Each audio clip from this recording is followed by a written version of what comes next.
Assalamualaikum warahmatullahi wabarakatuh. Waalaikumsalam. Salam sehat buat pemirsa Tribuners dimanapun Anda berada. Bersama kami saat ini ada perempuan yang istimewa di pemerintahan Kota Depok.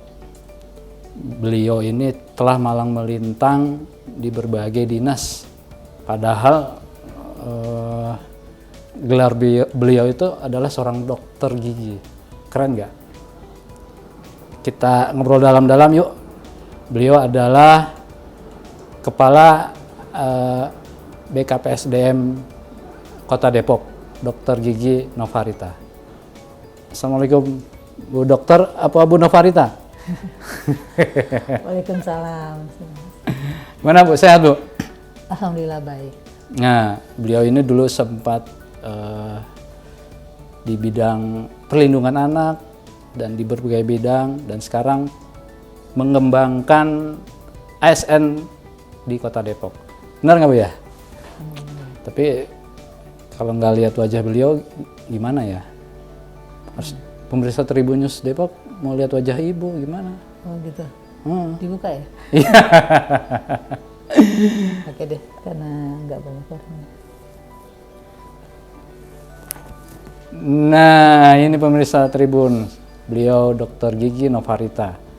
Bu, bisa diceritakan gelar dokter giginya itu dari mana sih Bu? Ya, saya alumni dari UI, Iya. FKG UI tahun 1986. Iya. Lulusnya tahun 1986. Oke.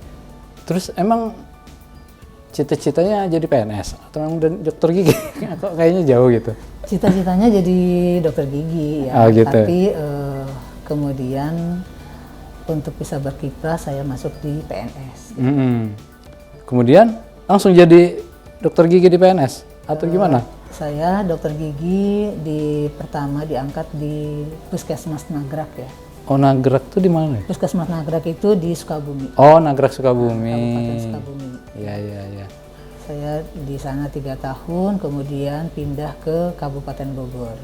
Nah, kemudian ketika di Kabupaten Bogor ada pemisahan ya, Iya. Kota Depok dengan Kabupaten Bogor. Nah, saya kebawa ke Depok. Oh, Akhirnya jadi pegawai Kota Depok. Depok. Dulu di Kabupaten Bogor di mana Bu? Puskesmas? Puskesmasnya di Jembatan Serong ya. Oh, dekat situ. Sekarang makanya jadi kebawa ke Depok. Kalau sekarang namanya Puskesmas Cipayung. Cipayung Dulu ya. namanya Puskesmas Jembatan Serong. Oh, berarti Ibu udah ada lama ya di Puskesmas Cipayung ya? Udah dari tahun 1993 Wih, luar biasa. di Kota Depok ya. Jadi kiprahnya udah nggak disangsikan lagi lah kalau Bu Novarita ini. Jadi sudah berbagai wilayah, sudah berbagai jabatan, dan berbagai instansi atau dinas. Ya Bu ya? Nah, itulah dokter gigi. Ya mungkin bukan satu-satunya ya Bu ya di Pemkot Depok ya? Iya banyak lah Banyak. teman-teman dokter gigi yang berkiprah di pemerintah Kota Depok ini. Kayaknya dokter gigi nih di Pemkot Depok punya peluang yang bagus nih. Oke, Bu. Ibu sekarang di Badan Kepegawaian Sumber Daya Manusia Pemkot Depok. Nah, gimana sih Bu menurut Ibu, apakah pelayanan dengan kebutuhan ASN itu sebanding? Ya, untuk Kota Depok memang tenaga ASN-nya memang masih kurang ya. Iya. Jadi baru ada sekitar 6.000 sekian ya ASN Kota Depok yang kalau sesuai dengan perhitungan itu ada seharusnya kita memiliki sekitar 13 ribuan. Itu yang masih menjadi PR bagi kami ya di pemerintah Kota Depok. Jadi masih butuh 100% lagi kali ya? Dan 6.000 kan 13.000. Iya, Iya. gitu. Jadi selama ini bagaimana nih? Superman dong berarti ya, PNS Kota Depok ya? Ya, memang untuk itu banyak dibantu oleh tenaga-tenaga dari honor ya, honor yang memang masih direkrut oleh dinas-dinas ya, karena memang kebutuhan kita masih kurang ya. Dan ini tapi kita sesuaikan juga dengan analisa jabatan dan analisa beban kerja. Gitu. Jadi ketika dinas-dinas ini mengajukan untuk penambahan honor, mereka harus membuat analisa jabatan dan analisa beban kerja untuk bisa merekrut tenaga honor. Gitu. Oh, jadi pelayanan masyarakat dibantu oleh tenaga honor di Kota Depok ya. Tapi apakah itu cukup juga? Ya memang masih kurang ya.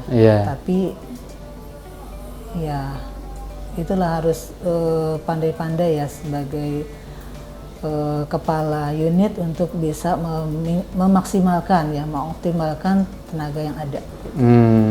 Oke. Jadi memang masyarakat Depok perlu tahu bahwa jumlah PNS yang ada di Kota Depok tidak sebanding dengan jumlah kebutuhan yang dibutuhkan masyarakat pelayanannya gitu. Jadi maaf aja gitu ya kalau agak-agak enggak sih. Oke, pemirsa Tribun News Depok, kali ini kita akan coba tanya tentang apa sih yang akan dilakukan Pemkot Depok untuk mengembangkan ASN Kota Depok di tahun depan atau mungkin jangka panjangnya. Silakan, Bu. Nah, sesuai dengan Undang-Undang ASN ya, Undang-Undang Nomor 5 Tahun 2014, bahwa setiap ASN itu dia mempunyai hak untuk mendapatkan pelatihan untuk meningkatkan kompetensinya. Jadi memang setiap ASN itu harus bisa mendapatkan pengembangan kompetensinya dia. Gitu. Jadi dia bisa melalui diklat, bisa juga melalui webinar-webinar yang ada, ya, atau pelatihan-pelatihan yang dilaksanakan baik oleh instansi di luar Kota Depok maupun yang dilaksanakan oleh dinas-dinas terkait. Ada mungkin target-target yang ditetapkan atau nilai-nilai KPI misalnya yang ditekan pada setiap ASN agar bisa berprestasi gitu. Iya. Jadi memang untuk ini pelatihan-pelatihan yang didapatkan itu seyogianya yang bersertifikat. Jadi sehingga itu bisa diakui bahwa dia memang mengikuti pelatihan-pelatihan tersebut gitu. Dan ini bisa menambah persyaratan untuk dia telah mengikuti pendidikan-pendidikan yang baik teknis maupun fungsional atau manajerial. Jadi memang ada tahapan-tahapan yang dilakukan oleh Pemkot Depok untuk mengembangkan ASN di Kota Depok gitu ya, Bu ya? Iya. Jadi tidak sembarangan, ada mekanismenya. Nah, bicara ASN juga tentu bicara tentang kesehatan. Beliau dulu ini seorang public health. Apa sih public health ya? Jadi bahasa ini Inggris kita. Pernah di dinas kesehatan. Health Humanity. Wih, keren. Jadi sombong nih. Mungkin gimana tuh, Bu? Kaitannya kan kinerja itu lebih dilihat dari produktivitas dan produktivitas itu dilihat dari dia masuk gitu. Berarti kan ada hubungannya dengan kesehatan. Gimana nih, Bu? Ya memang untuk menjadi pegawai sekarang ini kan butuh ya selain disiplin ya, yaitu butuh juga kesehatan. Jadi melaksanakan pola hidup sehat ya. Nah ini memang harus dilaksanakan oleh semua semua kita sih sebenarnya, tidak hanya ASN ya. Semua kita juga harus menerapkan pola hidup bersih dan sehat agar kita tidak gampang sakit ya, jadi tetap bisa produktif gitu. Nah tadi terkait dengan disiplin mungkin ya, disiplin pegawai ini juga sekarang sudah ada PP terbaru terkait dengan disiplin pegawai, yaitu PP 94 tahun 2021. Yang ini memang harus menjadi concern daripada atasan langsung. Jadi atasan langsung harus bisa melakukan pembinaan dan pengawasan kepada anak buahnya. Karena apabila ada anak buah yang melakukan pelanggaran disiplin, kalau tidak ditindaklanjuti oleh atasan langsung juga kena pelanggaran disiplin tersebut gitu. Artinya secara berjenjang. Balik lagi ke kesehatan, Bu. Kan dulu sempat ada tuh ya ASN yang mulai bobot tubuh harus lari. Terus kemudian apakah ada rutinitas medical check up untuk bisa memantau kesehatan ASN? Jadi memang terkait kesehatan ini sangat perlu ya bagi ASN terutama ya, artinya terkait dengan kebugaran ya. Kebugaran PNS ini sangat dibutuhkan karena kalau tidak bugar dia akan sakit-sakitan dan tidak dapat melaksanakan tugas. Iya. Nah, untuk itu memang dari Dinas Kesehatan ada program ya untuk uji kebugaran. Iya. Nah, dan ini dipantau oleh Dinas Kesehatan secara berkala ya. Oh, periodik ya? Ketika ada yang dengan catatan gitu. Artinya ketika dia dites dan dia perlu tindak lanjut itu dipantau gitu. Tapi kalau yang sudah ideal ya itu tidak ya gitu. Jadi artinya sebagai seorang ASN memang harus menunjukkan tingkat kebugarannya ya, sehingga dia dapat bekerja dengan baik. Ada catatan mungkin berapa PNS yang mesti dilakukan jadi, kebugarannya lagi ditingkatkan gitu? Memang sebelum pandemi ini dilakukan oleh Dinas Kesehatan, jadi ada tes kebugaran, tetapi memang selama pandemi ini agak terkendala karena sibuk mengatasi COVID. Jadi memang agak agak terhenti sejenak ya. Tapi memang ada program terkait dengan penyakit tidak menular. Nah, penyakit tidak menular ini yang memang sekarang ini sedang meningkat trennya ya, karena tadi gaya hidup sehatnya ya yang agak berkurang ya. Gara-gara di rumah banyak di rumah kali ya. Banyak di rumah, kemudian kurang bergerak ya. Jadi kebugarannya agak berkurang. Nah, ini potensi terjadinya penyakit tidak menular. Oke, jadi kemungkinan tahun depan kali ya, atau gimana? Ya, mudah-mudahan ya, karena sekarang ini informasi dari WHO, semua provinsi sudah memasuki level 1. Ya, mudah-mudahan kita juga bisa tetap komitmen untuk melaksanakan protokol kesehatan, sehingga COVID mudah-mudahan bisa hilang dari Kota Depok. Itu terutama Kota Depok. Ya. Dan amin, mudah-mudahan juga di Indonesia dan di dunia lah. Oke, jadi nggak mudah loh untuk menjadi ASN tuh. ASN itu harus selalu bugar. Sakit boleh, tapi selalu bugar. Nah, ada apa? Pemantauan skala periodik yang dilakukan oleh Pemkot Depok agar ASN itu selalu bugar, Bu ya. Nah, tahun depan jangan kemana-mana, ASN pasti akan dilakukan tes kesehatan dan tes kebugaran. Betul nggak, Bu?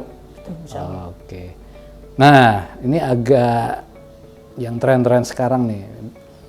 Nah, PNS itu atau ASN itu memang sebuah profesi yang seksi.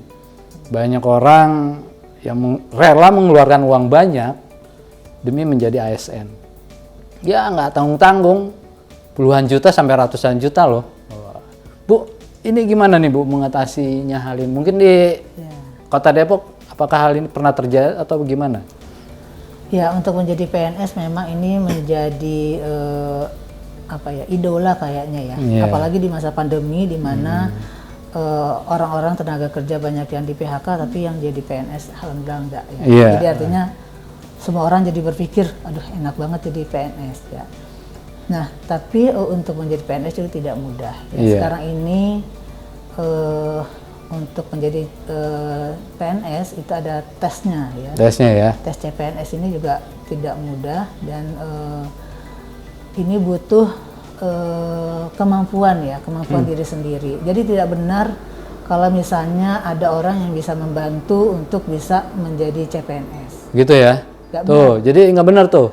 Itu hanya orang yang ingin menipu ya, Bu ya? Nah, itu hanya iming-iming aja. Jadi artinya untuk menjadi seorang CPNS itu butuh kemampuan dari diri sendiri. Harus punya, kita yakin dengan kemampuan kita sendiri dan harus dengan kekuatan kita sendiri untuk bisa menjadi CPNS. Jadi tidak mungkin ada orang yang bisa membantu karena ini sekarang tes CPNS ini sudah transparan ya. Artinya sudah by system, tidak bisa ada orang yang bisa intervensi terhadap ini. Jadi kalau misalnya ada yang bilang saya bisa bantu lewat belakang, lewat mana gitu ya, itu hal yang tidak mungkin. Lewat belakang mana ya? Ya itu kadang-kadang orang suka Tergiur ya? suka tergiur dan merasa masih bisa seperti zaman dulu. Sekarang udah zamannya udah beda. Udah Ya. beda Kalau ya? dulu orang bisa semua orang bisa masuk jadi CPNS. Sekarang ini untuk masuk CPNS ini melewati satu pintu, yaitu melalui tes CPNS, dan ini tesnya melalui CAT. Ya. CAT, Jadi ya. artinya secara komputer gitu dan secara sistem, jadi tidak bisa ada orang lain yang bisa membantu. Nah, tuh pemirsa, jadi buat pemirsa Tribunnews Depok, Tribuners, masyarakat Kota Depok, untuk tidak percaya dengan iming-iming dapat menjadi PNS di Kota Depok maupun wilayah lain, itu hoax. Iya. Jadi nggak benar tuh kalau ada, wah saya bisa masukin asal bayar 30 juta, 100 juta. Oh, no way, bilang aja, bohong lu ya. Atau mungkin kebetulan kali. Iya. Bisa aja kebetulan. Padahal ada yang orang itu tidak ngapa-ngapain. Iya, iya. Tapi kebetulan orang itu lulus dan kebetulan juga bisa kena tipuan gitu. Ada juga yang seperti itu. Jadi buat ini udah orang yang berkepentingan loh yang menyampaikan informasi ini. Jadi jangan percaya dengan hal-hal yang melakukan penipuan terhadap calon PNS di Kota Depok atau wilayah lainnya. Jadi nggak benar tuh. Nah Bu, PNS ini masih seksi nih. Tipsnya apa sih agar bisa lolos menjadi PNS itu dalam tes CPNS? Tipsnya adalah belajar ya. Artinya untuk mencapai sesuatu kita perlu modal, itu belajar. Kemudian ya berdoa kepada Allah. Yeah. Artinya untuk bisa menjadi CPNS ini ya selain intelektual kita juga berdoa kepada Allah. Boleh, itu udah penting ya. Iya, Itu syarat utama. Karena yang akan menentukan itu. Ya. Oke. Ada lagi mungkin Bu? Misalnya pengalaman atau harus sesuai dengan jurusan, sesuai dengan formasi. Iya, itu pandai-pandai kita melihat peluang ya. Yeah. Artinya ketika kita memilih formasi apa, kira-kira banyak peminatnya nggak ya? Kalau misalnya banyak peminatnya, ya jangan ke situ. Gitu. Dan sesuaikan juga dengan ijazah yang kita miliki. Gitu. Jadi artinya ketika misalnya kalau kemarin banyak yang di barang jasa, banyak banget yang berminat di barang jasa dan formasinya sedikit, sehingga ini jadi rebutan. Bersaing ketat ya? Bersaingnya ketat. Tapi ada formasi-formasi yang mungkin kurang ada peminat ya, seperti perpustakaan ya. Kalau kemarin saya lihat, nah itu nggak ada peminatnya. Waduh. Jadi kan padahal bisa masuk. Bisa masuk ya. Tapi itu juga butuh background ya. Yeah. Harus ada ijazah yang sesuai juga. Gitu ya. Jadi ilmu perpustakaan masih punya peluang Ya, untuk menjadi CPNS dan PNS. Bu, biasanya menjelang tes ini itu suka marah tuh, oh ini ada soal gitu. Itu menurut Ibu gimana tuh? Gak apa-apa, kalau soal-soal itu latihan aja. Oh gitu ya. Nah, jadi artinya untuk menambah wawasan, tapi soal-soal tersebut tidak akan sama satu orang dengan orang yang lain. Artinya mungkin nomor 1 di sini, tapi nanti di sebelahnya itu bisa nomor 10. Jadi artinya nggak bisa nyontek lah. Gitu ya? Nggak ada waktu untuk nyontek juga. Dan kemudian ada CCTV ya, jadi dan semua terrekord gitu loh. Yeah. Ada juga kemarin ada yang pakai joki, itu nggak bisa tuh sekarang. Gitu ya? Jadi artinya waktu masuk ke ruang itu kan juga ada cek body ya, body checking. Itu di checking tuh kayak gimana sih? Jadi nanti kita di sensor gitu. Jadi ketika kita masuk itu kita ada ininya, cocok nggak muka kita nih dengan waktu kita mendaftar awal. Ada yang waktu kemarin belah pinggir sisiran belah pinggir sini, ketika datang dia belah pinggir sini nggak kena tuh. Nggak cocok di ininya. Oh ada juga ya? Ada. Oh, tapi ketahuan tuh langsung ya? Ya, tapi kan ketika ada bukti-bukti, saya ini emang benar saya nih, ya udah gitu. Tapi artinya sulit ya untuk, sulit, ya. gitu. Jadi ada screeningnya ya. Tapi kalau soal itu nggak apa-apa ya Bu, belajar aja dari soal itu kan ya. Nambah wawasan. Nambah wawasan makanya, ya. Kita kira-kira seperti ini, gitu. Kira-kira seperti itu. Gitu. Tapi nggak soal-soal itu nggak akan bisa keluar gitu, dari maksudnya soal-soal yang udah ada nggak akan bisa di copy atau di Iya kan kayak ujian kira-kira perguruan tinggi negeri masuk itu, ujian masuk perguruan tinggi negeri itu kan suka rame tuh sebelum itu. iya. Ini soal tahun segini, soal tahun ini gitu. Itu ngarang-ngarangnya ini aja orang yang jualan buku. Ya. Tapi artinya metodenya seperti itu. Metodenya seperti itu ya. Artinya pemirsa boleh baca-baca ya, boleh. Ya nggak jauh beda sih. Tapi masalah soal itu keluar, walau alam.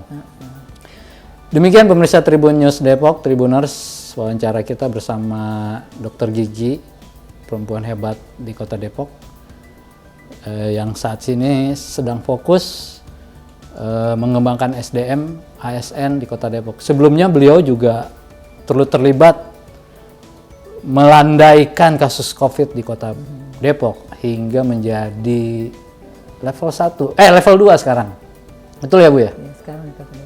Ini beliau dulu Kepala Dinas Kesehatan yang memantau seluruh penanganan COVID di Kota Depok. Kita acungkan jempol, aplaus buat Bu Novarita yang mampu melandaikan kasus COVID di Kota Depok. Oke, demikian pemirsa Tribun News Depok, Tribuners. Assalamualaikum warahmatullahi wabarakatuh. Terima kasih Bu Novarita. Jangan lupa subscribe ya.